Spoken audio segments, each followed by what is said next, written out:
I was just looking at this. Look at you, a stud on the cover of Men's Health here, right there. Just started there. But this is what made me laugh. What? Oh, no. Dude, look, it's bigger than your name. Look down here. It says, you and your penis.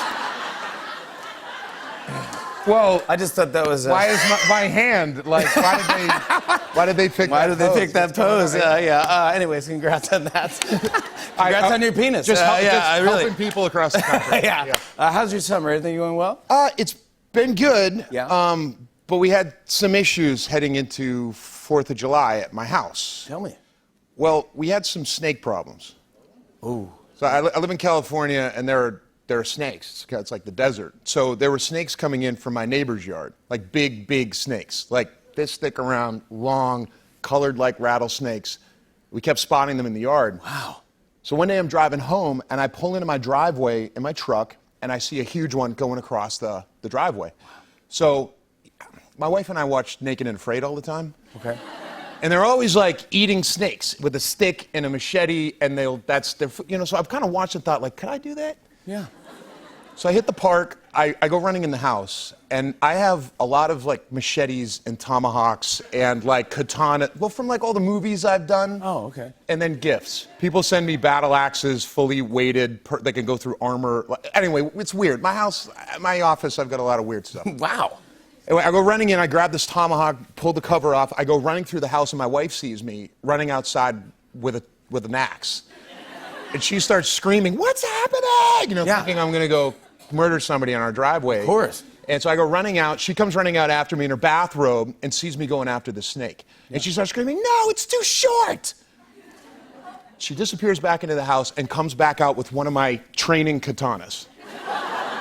Like a sword, a crazy. Like a big sword, but it's a training sword, so it's not like a real katana. And I'm like, it's not sharp enough. And so the snake is now going over the wall into the neighbor's yard. Yeah. And I'm up to the waist over trying to get this thing with this tomahawk that she feels is too short, that the snake will be able to bite me back. So she's in the street now screaming in her bathrobe, waving an unsheathed katana around.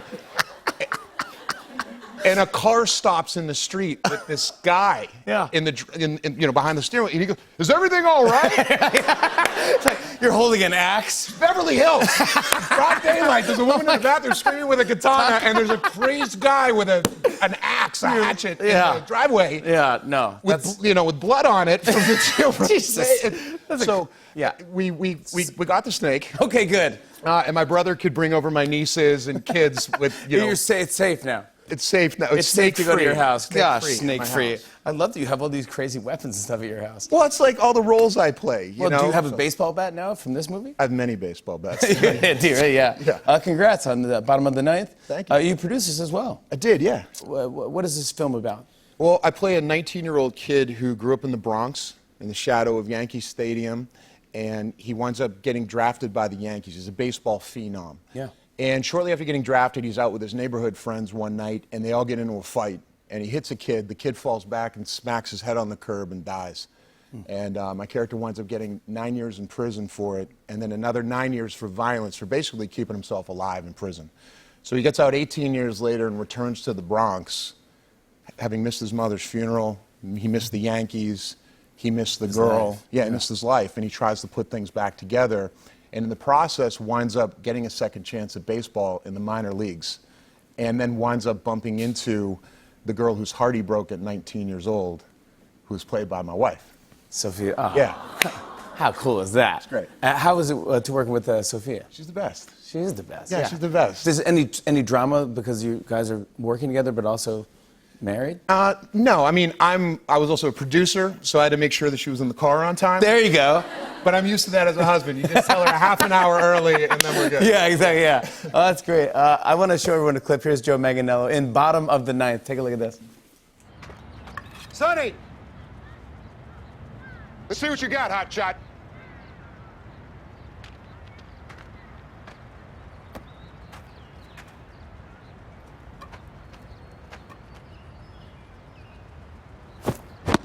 We need some WD-40 with that swing? Let's go. Give me the heat. That's all you got, anyway. Let's go win this, baby. Come on now.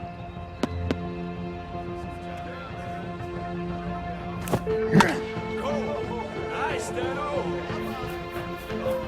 It's out of here. Joe Manganiello, everybody. On and on and on. I said, and it's on and on and on.